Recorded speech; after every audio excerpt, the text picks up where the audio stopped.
everybody, it's Joanna Vargas from Joanna Vargas Skincare in New York and LA. I am really excited for this live session today. We are going to have an amazing guest. Dr. Frank Lipman is going to join me in a few minutes.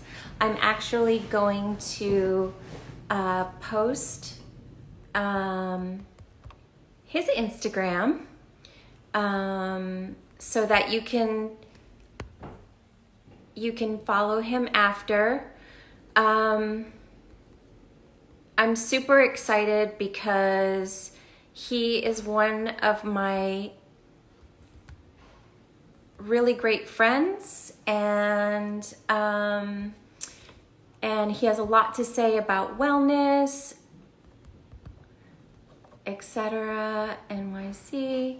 Okay, let me just pin this for you guys so you guys can follow along, and then I will have Frank join us. 1 second, technology. Okay, 1 second, Dr. Lipman. He's coming on now. Please hold. Hi there. Hello. Hi there. Hi. How are you? I'm good. It's so nice to see you. Great to see you. How are you? I'm good. I'm doing just fine. The whole family's here, and I know your whole family is with you. So Yep. we're very lucky that we have everybody around us right now. For you guys who are just joining, this is my very, very good friend, Dr. Frank Lipman. Dr. Lipman is a New York Times bestselling author. He's written a number of amazing books, and he has an office in New York City. Dr. Lipman and I met, I don't know, like something like maybe 6 or 7 years ago. I met him. Actually, I know when I met you. I met you almost 8 years ago when I was pregnant with my daughter That's Ruby. right. We met because we have a lot of mutual clients.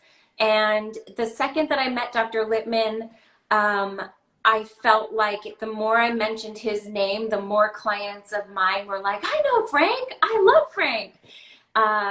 I have many clients that have used Dr. Lipman as their healthcare manager through times of crisis, personal health problems. Do to help sleep better.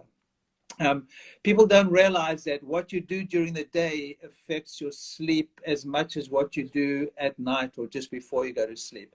So a really easy tip that anyone can do is go outside first thing in the morning. And if you can't get bright daylight sun or daylight early in the morning, sit at a window. But you need to get light during the day, and especially during the morning.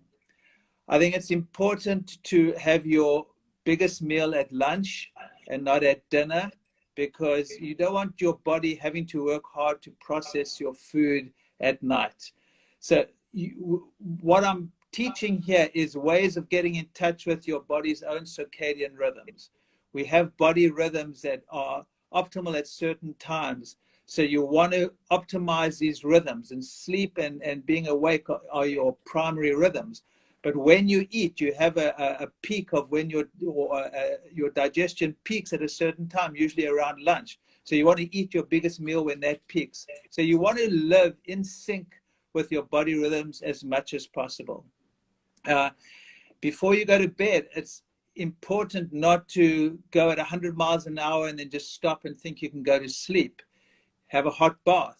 Listen to some calming music. You know, we both love reggae music. Reggae music is very calming. It beats at about 60 beats per minute, and your heart entrains at that slower beat. So listening to some relaxing music, Bob Marley is great.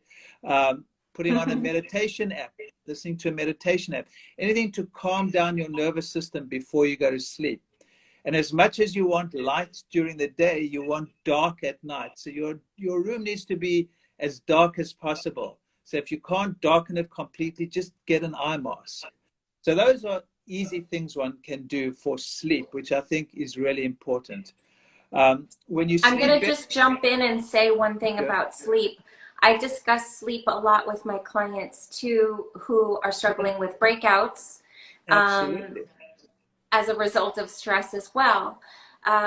Because a lack of sleep also will cause you to want to eat more carbs, exactly. which are obviously not good for your digestive system, which will result in you getting more breakouts.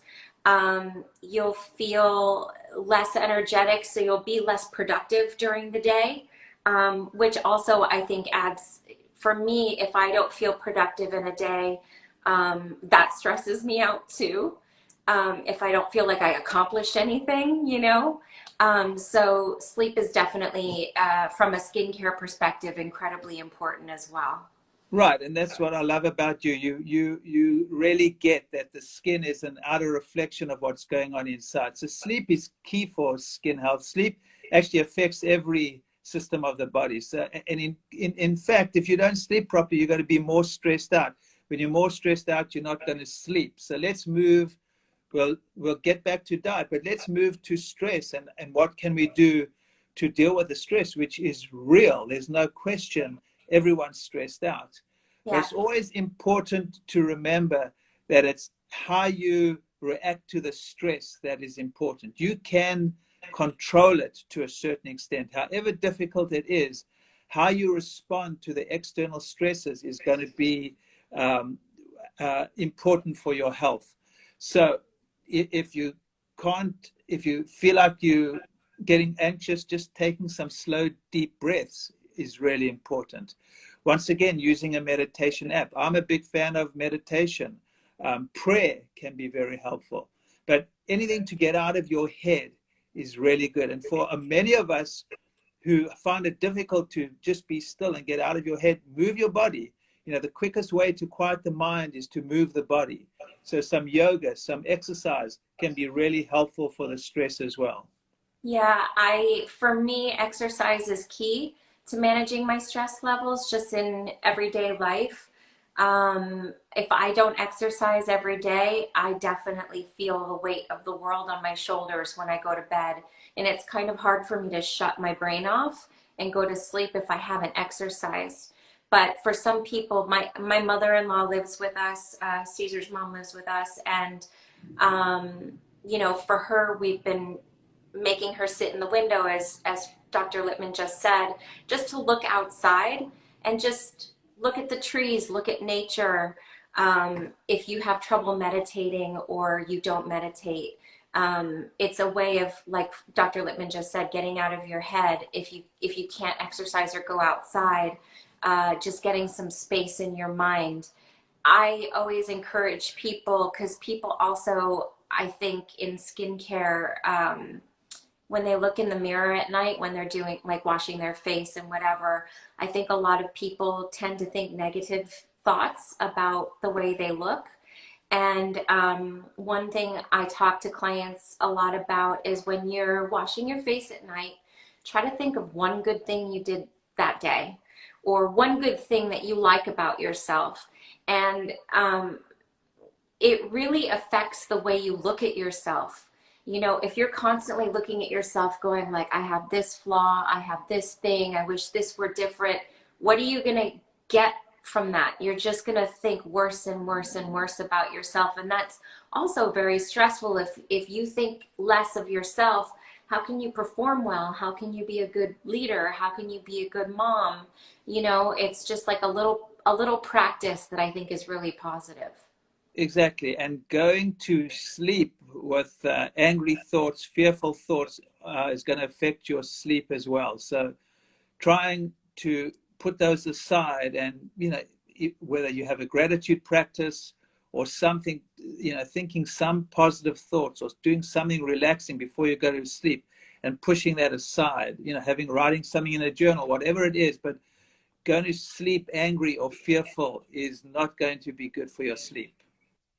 Yeah, absolutely. I actually also take this little, it's Dr. Price makes it, it's called Sleep Fights, and it's got some minerals. I know it has potassium and magnesium in there, and some zinc, and then some melatonin, and that also, I don't let electronics go into the bedroom with me.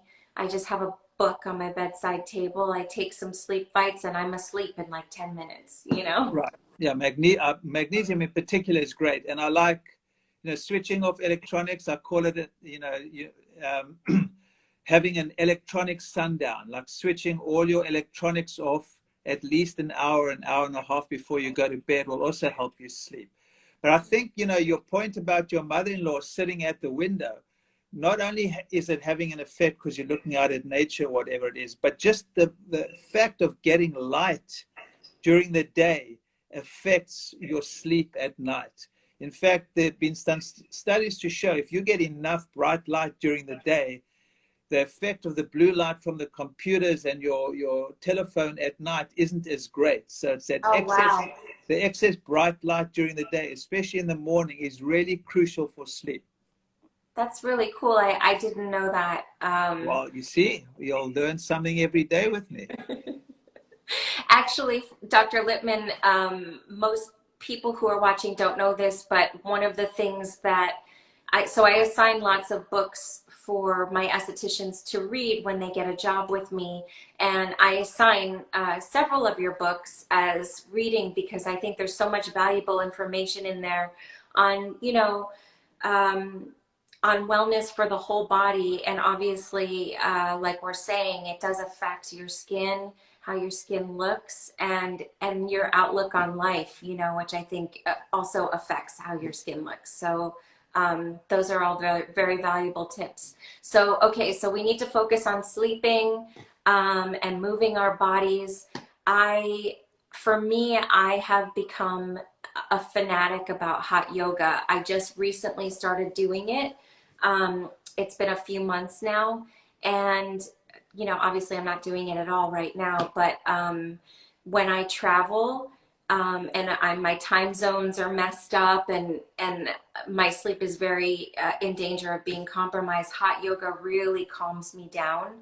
Just it's a very obviously strenuous exercise. I like sweating out all my stress, and I sleep like a baby when I do hot yoga. Yeah, I think yoga is a wonderful moving meditation. Yeah. And, meditation not only will help sleep, but it helps every part of your body as well. It decreases inflammation, it can boost the immune system, it's good for brain function. So, I'm a huge fan of meditation, and this is, what a great time to start practicing and learning meditation. Yeah. We have the time. There are wonderful apps, there are wonderful videos online. um, I think meditation changed my life. I think it can change everyone's life. I think meditation is such a great tool to have in one's toolbox for health. I think if you feel like that's too daunting, like I said, for me, just the act of Yep. exercising clears my mind out Yep. completely, and I can kind of forget about, even if you're taking a spin class or doing any kind of practice at home, like a lot of people are doing yoga, following live yoga via Instagram or Pilates or whatever your exercise is. I think just the act of moving the body and concentrating on getting your positions right and concentrating on following what the teacher is instructing you, or doing it to great music is a way of shutting yourself down enough so that you can relax. Yep. I think as Gabrielle Roth, who unfortunately passed away years ago, who started the five rhythms movement technique, always used to say the quickest way to quiet the mind is to move the body. Because most of us have a very hard time. It's taken me years and years and years and years to get into meditation. I mean, like 20 years. So I think for most of us, it's just a great way in, and yoga is perfect for that. Let's talk for a minute because we touched upon it briefly. I want to talk about the immune system a bit. When I start to feel run down, my busiest time of year is it starts around the holiday season and goes through to February to the end of the Oscars because I'm going back and forth from New York to LA all the time. I'm working a lot. I'm doing a lot of facials and, clients, pre-coronavirus do come in with colds and flus and things like that. So when I start to get really run down physically, I go to see Dr. Lipman, and he does actually vitamin IVs to boost my immune system. And I haven't really truly had an illness in many years because of that, because I have that as a resource. But what could we be doing just at home to boost our immune system if we're starting to feel like the stress has become something more physical and that it's hard to get out of bed? Because I'm hearing a lot of people feel that like they just don't have any energy. And, when you're run down like that, you risk, getting a cold or you risk getting sick, and obviously now the stakes are higher. So what can we do at home that's sort of simple, or what should we be looking for in terms of immune boosters? Right. So once again, the tips we've been talking about, optimizing your sleep, dealing with the stress, moving your body, are all really key for your immune system. Another really important thing that all of us can do, and all of us actually have a harder time now, but I think we need to take um, more care, is cutting back as much as we can on sugar, processed food, and alcohol. All three of those are going to affect your immune system negatively. And in fact, what they're finding with a lot of these COVID-19 patients, it seems to a vast proportion of the people who are dying are not necessarily the elderly, but people who have metabolic health problems, diabetes, heart disease, obesity. So sugar and processed foods, and I think alcohol now, are the devil for at this stage. Unfortunately, most of us are going to turn to these refined carbs and this crappy food and this processed foods um, during these times. But I think it's not probably, it is a good idea that we just take more care about what we put into our body, and cutting back as much as possible on sugar and all those refined carbs and all those processed foods and alcohol is a really good idea. I mean, what's interesting is the biggest or the most important macronutrient for the immune system is protein. But most of us probably get enough protein in our diet. So it's not that we have to go out and eat more and more protein, but I think if you can switch some of those carbs to a little bit more protein and healthy fats would be a really good idea. However hard it is, I understand it's hard, but these are the times that we have to take extra care of our bodies. Yeah, I also discuss alcohol consumption quite a bit with my clients because alcohol also leads to breakouts actually on the face, and it dries out your skin, it makes you look dehydrated, and your complexion becomes dull, and you don't have a glow anymore when you drink alcohol. And I gave up drinking alcohol. I think it's been about 2 years now that I haven't touched alcohol. For me, uh, Frank knows this. I had a close friend pass away, and I think the stress of that time, I was drinking quite a bit, and not a lot like in volume, but I was drinking often. And because I rarely have more than 2 glasses of wine, but it was often, and it was causing me to gain weight. I was eating things that weren't good for me, and I just didn't look good to myself anymore. So I gave it up, I thought, for a month, and I don't miss it at all. I realized it wasn't doing anything good for me, and it was actually making me more stressed out because I was fuzzier in the morning. I felt like it was harder to get out of bed. I wasn't as patient with my children. And so for me, giving up alcohol completely has been a health revolution for me. Everything became easier when I stopped having 2 glasses of wine with dinner. And I don't know if I told you this, Frank, but me and Caesar, my husband and I, we cut out dairy and wheat and sugar about 6 months ago, and we actually switched to a plant-based diet about 2 months ago. So then it's really a lot easier to kind of focus on good fats and good protein and not resorting to bad carbs when you're not eating a steak and potatoes for dinner or whatever. So that's been a lot easier for me to manage my diet more. Good. That's good. You feel Yeah, much better. Yeah. I feel better. Dr. Lipman preaches more of a everything in moderation diet, don't you, Dr. Lipman, as No. opposed to what do you what's your Uh, what's your thing? Because you don't like when as a patient you're not super bossy when it comes to what people eat and don't eat. You've always told me like cut out the alcohol, cut out the dairy. You've yeah. kept it really simple for me.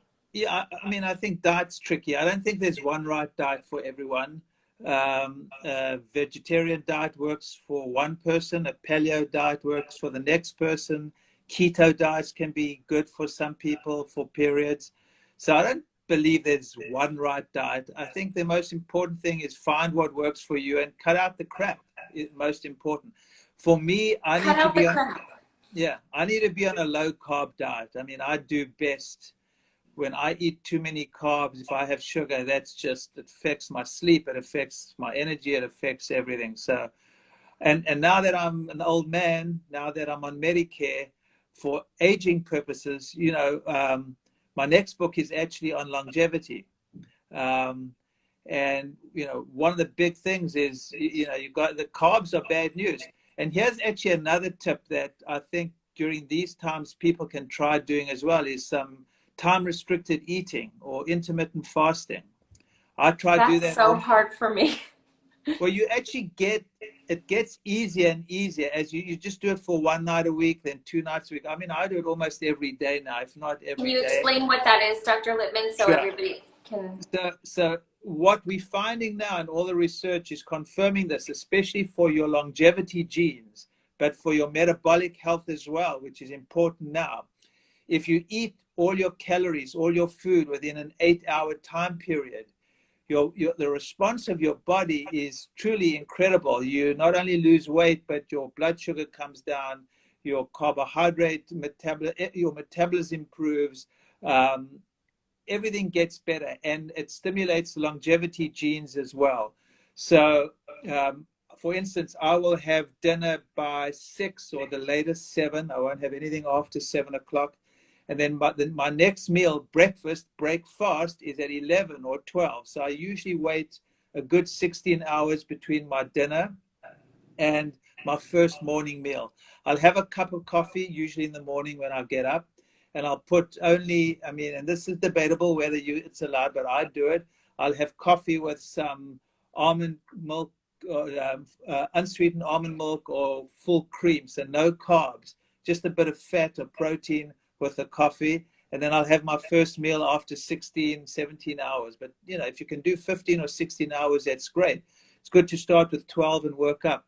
I feel fantastic. My energy is great. I sleep better.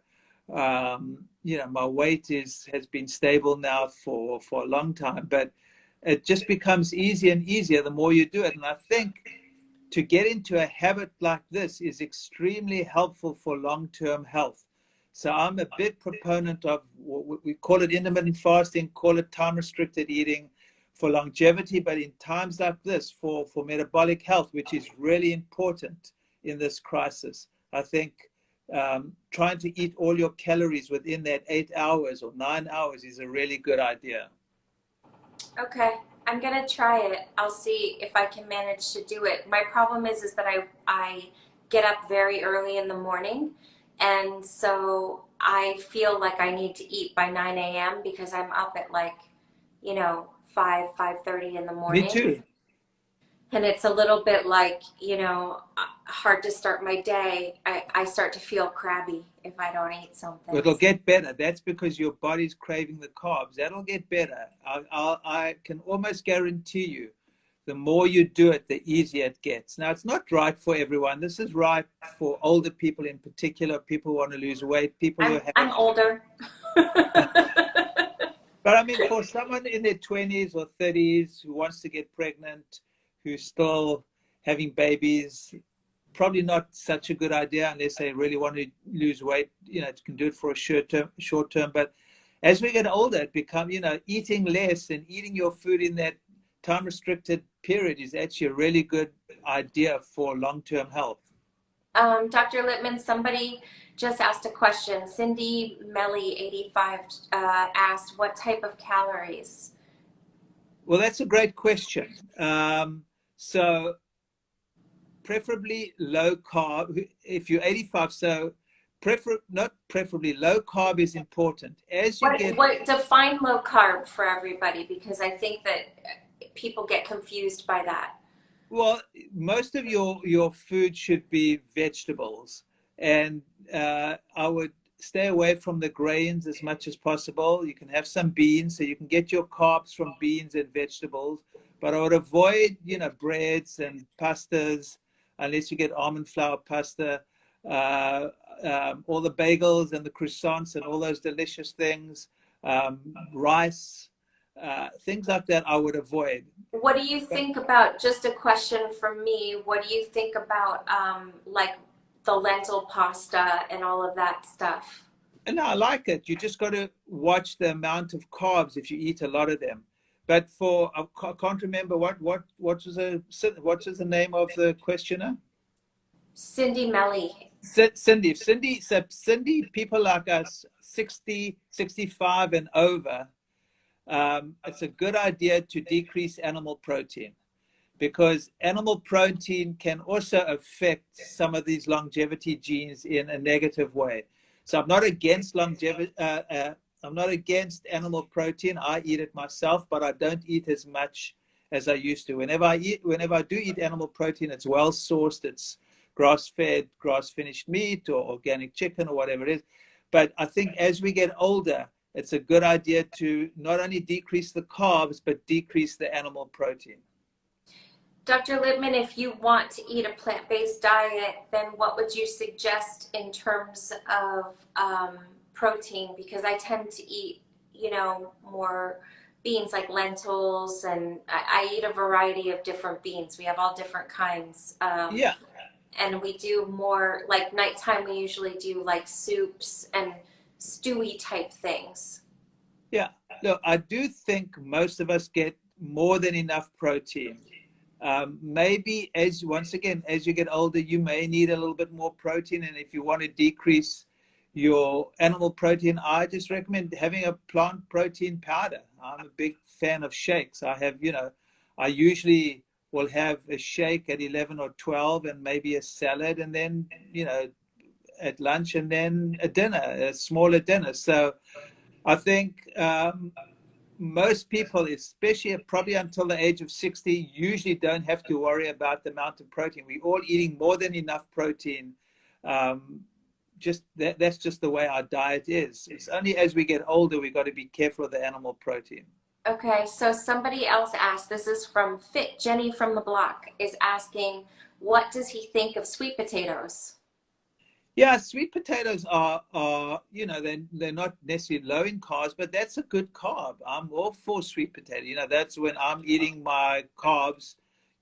Janice, who Joanna knows well, my wife makes, sweet. We have sweet potato all the time. So I'm all for sweet potato. I don't eat many regular potatoes, but sweet potatoes I eat. What about Japanese yams? Because they're so Yes, delicious. similar, yeah, and they're absolutely delicious. Those Japanese yams. Oh my God, they're delicious. Yeah, It's like like candy. cupcakes. I know. I agree. So that's where I get my sugars. Yeah. Yeah, I don't eat them very often, They're um, delicious. but I'm Oh, obsessed with good. them. Yeah. Okay, so this is helpful. So I want to talk a little bit about, you mentioned shakes. As you know, I am, oh, one more question about dinner. Is it okay to eat lentil soup for dinner? Sure, absolutely. I think the most important thing about dinner is to have it relatively small because the peak of your digestion is really at lunchtime. So if you have a big dinner, your body is working too hard to break down that food and it's not doing all the other things that it needs to do. So I'm a major proponent of trying to live more or less in sync with your circadian rhythms, and doing that would be to have a bigger lunch when your digestion peaks and a smaller dinner. So having a soup for dinner is ideal. Soup and a little salad is ideal. Someone else is asking, this is MBOT, which is Emily, who runs my skincare line, is asking, what types of food for dinner help you sleep better? Well, that's a good question. I'm actually also writing a book on sleep. That's a book after the longevity one I've just finished. I think foods, to think of foods to help you sleep, I'm not sure how helpful that is. You know, the standard eating high tryptophan foods. You know, I think that I see it more as what foods to avoid. The sugar, the alcohol, um, a large meal is much more important than what foods are actually going to really help you sleep. Question, which is pertinent to this question. I was told years ago by a nutritionist that eating soups and cooked vegetables for dinner is better than eating like salads and things because you digest cooked vegetables better uh, than you do raw, and that would help you sleep better. Is that true or false? Well, it may be true. There's a whole, you know, in Chinese medicine, we believe that, you know, raw foods are harder to digest than cooked foods. So they tend to recommend for any weak digestion, you cook your vegetables. Raw foods tend to be a little bit harder to break down. So if you have a weak digestion, that may very well be right. So, but you know, if you don't have a weak digestion, having a salad and soup for dinner to me is the ideal dinner. Okay. If you have a weak digestion, some cooked vegetables and some soup is a great idea. Okay. And remember, you So know, we're talking about the way I see food, and the way to see food now is fresh vegetables are best, frozen vegetables are second best, but not so bad. Canned vegetables are not great, but a better option than having junk food and other processed foods. right. Well, I did a blood test. So first of all, to make clear to all of you who are watching, Dr. Lipman is actually a real MD, but he just so we're clear, um, but also he is an expert. He studied Chinese medicine. He does acupuncture. He treats his patients with acupuncture, herbs, supplements, and these sorts of things, in addition to being a trained and licensed Western doctor, just so that everybody's clear. Um, so let me just see. Okay, so I wanted to now talk about shakes because I am obsessed with, I have a shake every day. I don't juice anymore. I usually Vitamix Mhm, vegetables and fruits and do a shake with a plant-based protein powder. Um, mhm. so I've been doing that. Dr. Lipman has had me doing shakes since the day I met him. I did it while I was pregnant with my daughter. My daughter is obsessed with shakes, and now for the past few months, we have the entire family doing shakes.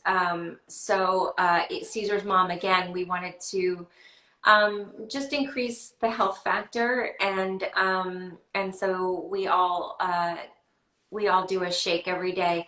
Can you talk to us about like what are your favorite ingredients for a shake? And then somebody asked if you could recommend any particular protein powder that you liked. Yeah. So look, I always recommend people eat real food rather than shakes, but a shake is often a great option. It's easy. Um, you can make it delicious and tasty if it's a way of getting vegetable protein in, because as we talked for longevity, it's better to have more vegetable protein than animal protein. So I'm often shifting people away from a steak or a chicken to a vegetable protein shake, and they can be delicious. So I'm all for vegetable protein shakes. Now, once again, I think if you want to, and if you want to eat proper food, it's always better if you can. But in this day and age now, with this crisis, the vegetable proteins are a great way of getting good nutrition. I personally, what I do with my shake, I have a chocolate pea protein shake, and I put almond butter in, coconut or almond milk, some coffee, a little bit of cinnamon. So I have it full of fat. It's basically fat and protein and no carbs. And Janice usually makes it, my wife, I have to admit. Thank you, Um, Janice. and she makes a delicious shake, and it's like having ice cream in the morning. Um, So my shake, Caesar, my husband, is my shake chef, and we do a pea protein as well, and we do the other supplement that we put in it. There's a company called Activated U that has. I'm the medical, they have a great, you know that I'm the medical consultant for them. I help Are them you develop. serious? I Yeah, didn't know that. Maggie Q. I'm That's their awesome. medical advisor for Activate. That's Of so course. cool. Yeah, yeah. I take their probiotics every day, and they have that And you know the the morning the greens. morning The, the morning greens is fantastic. I help tweak that. It's a great product that, yes. So okay, that cool. so So I Janice puts put that Janice puts that sometimes in the shake. She has that every morning too. Yeah, she swears by it as well. It's a great yeah. product. So it has That's so funny. just that's so funny. You didn't know I was involved with them? No, Caesar, my husband, read about the company from somewhere else, and we have been using it for like a year. I'm obsessed with it. So he puts morning More, greens into the yep, shake, which we like because it also has prebiotics. absolutely, which is very important. That's a great green mix. It's got probiotics, prebiotics, adaptogens, anti-inflammatory. It's a wonderful, wonderful mix, that green mix. So Called Morning Complete, and it's really a morning complete. And morning complete. it will make Yes. you poop like a champ as well. So Morning Complete, and it is by a company called Activated You, because someone just asked, Activated You.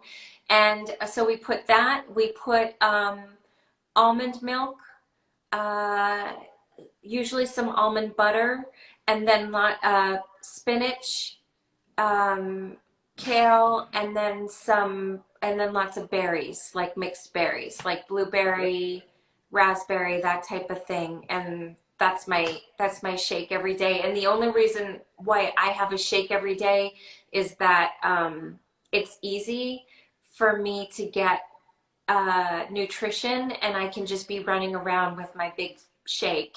And I'm not doing it because I'm trying to like not eat, just to be clear.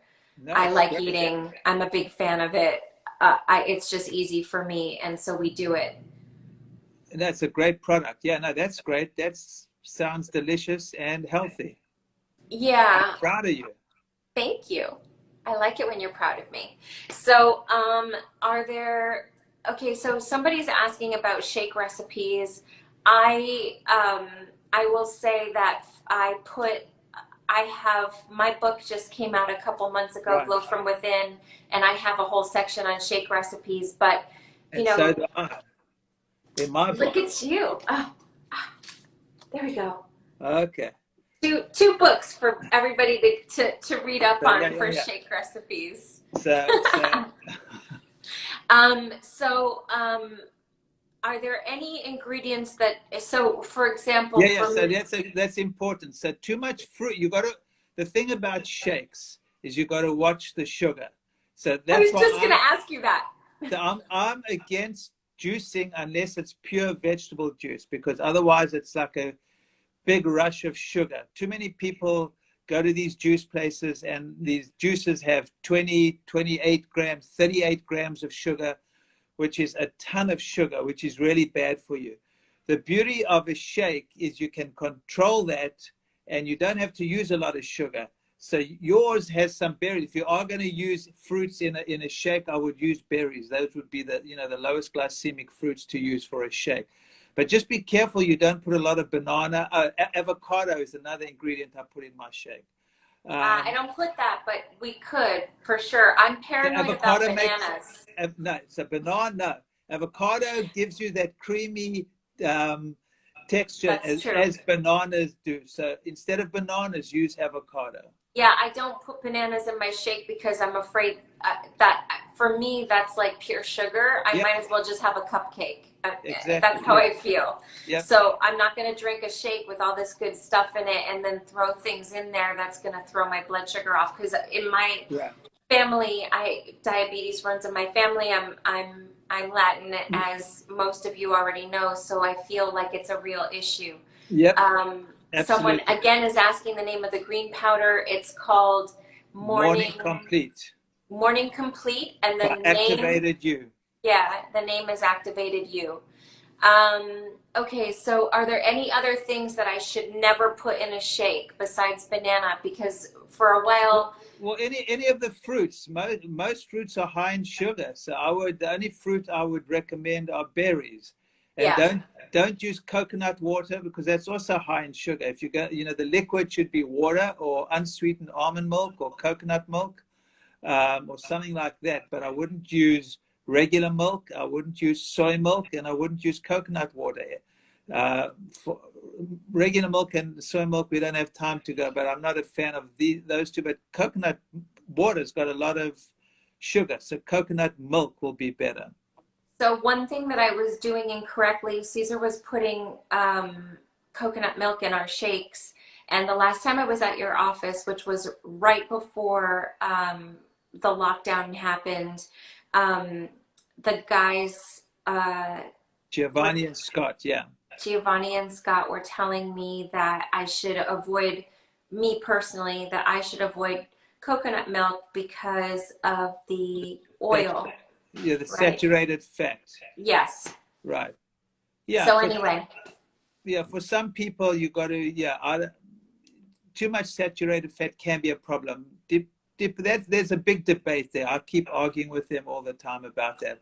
so just so you guys know, Giovanni is a Yeah, cardiologist, and Scott is a compound compounding pharmacist. pharmacist and nutritionist, and just all round smart guy. I And they do the adore both longevity. of them. Yeah, they do the longevity program in my office. So if you guys are in New York, And we're doing or telemedicine now. Anyone interested? We're offering telemedicine from now.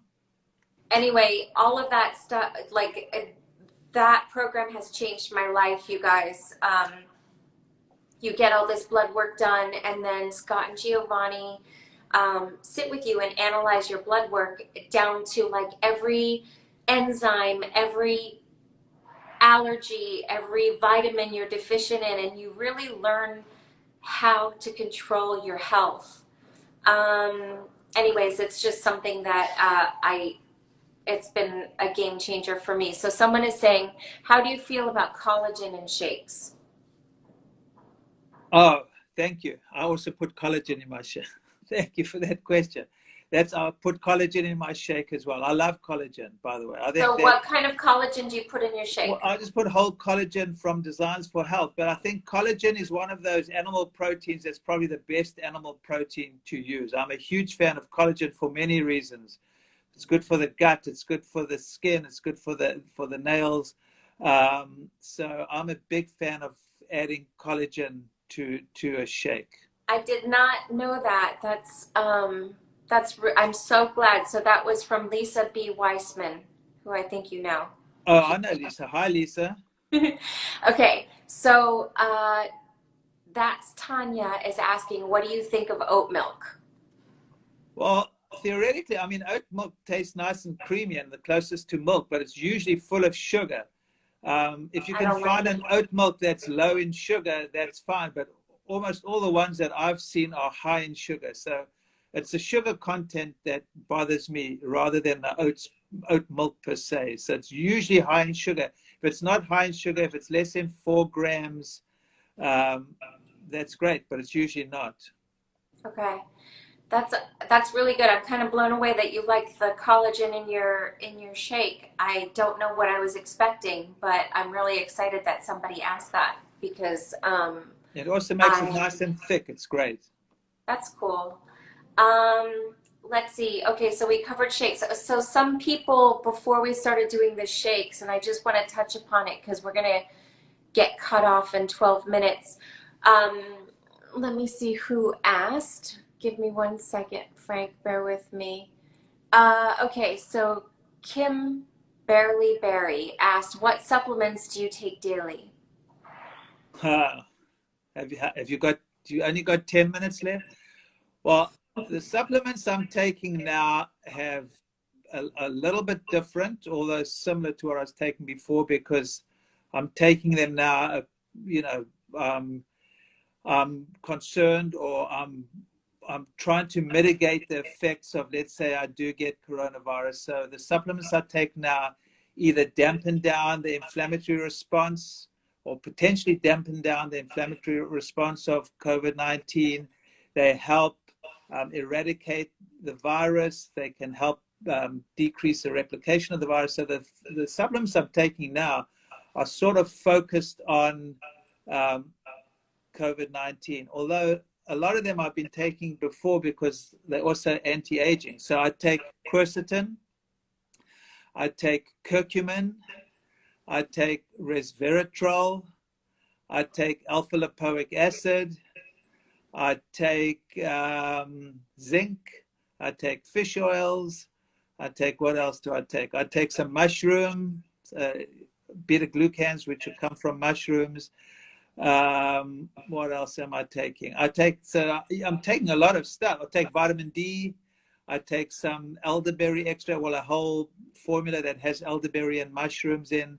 So I'm taking a lot of supplements which are helpful in preventing coronavirus, or if I do get it, the symptoms will be less. And anecdotally, a lot of patients have emailed me to say that they had coronavirus and it wasn't so bad and they think it may have been from the supplements. Oh, I take NAC as well, which I think is really important, N-acetylcysteine. So the supplements I'm taking now are sort of focused on what's going on. But I do take a lot of supplements. I'm not saying everyone has to take all those supplements, but I do feel they help, and so I go crazy. Yeah, I besides the morning powder, what the hell is the name of it again? I always forget the name. Morning complete. Morning Complete. I take Activated U probiotic. Probiotics are good to take, yes, and that's a good probiotic.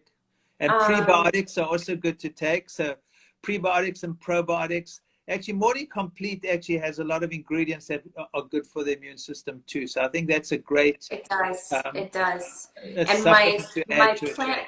my plant-based protein powder that I take also has a load of vitamins and nutrients in it, in addition. Um, so all the things that I take from Giovanni and Scott, I don't even know what the hell they are. Jordan Weiss says, "Hi, Dr. Lipman." Hi, And then Jordan. she, then she says, "What do you think of seed probiotics?" I think it's very well marketed. I don't know if it's special. You know, probiotics are tricky because everyone's gut is different. There's no one right probiotic for everyone.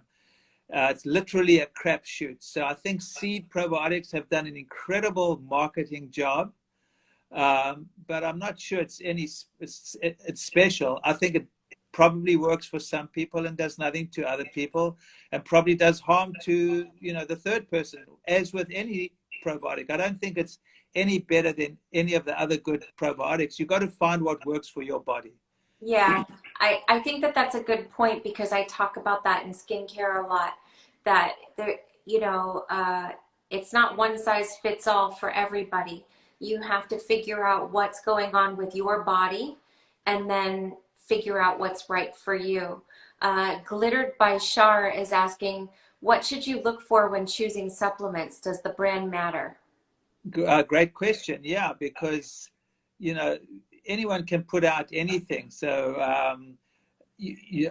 it's easier for me. I know the top brands, so I usually recommend the top brands. Activated U is good.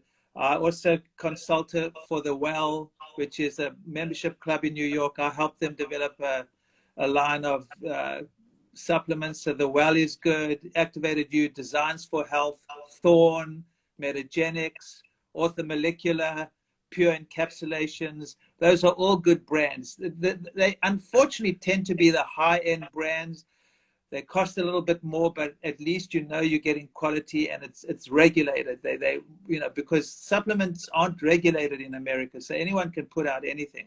So I Yeah. go for the brands that I've been using for years that I know are are the suppliers, and so those are the ones I recommend. They are a little bit more expensive, but they're worth it. Yeah. If you're going to bother to swallow pills every day, you want to make it be doing something. So we're getting flooded with a few more questions before we go.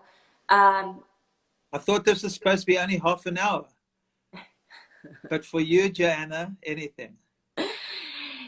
everybody wants to hear from you, Frank. What can I do? I can't help it. Miso or kimchi?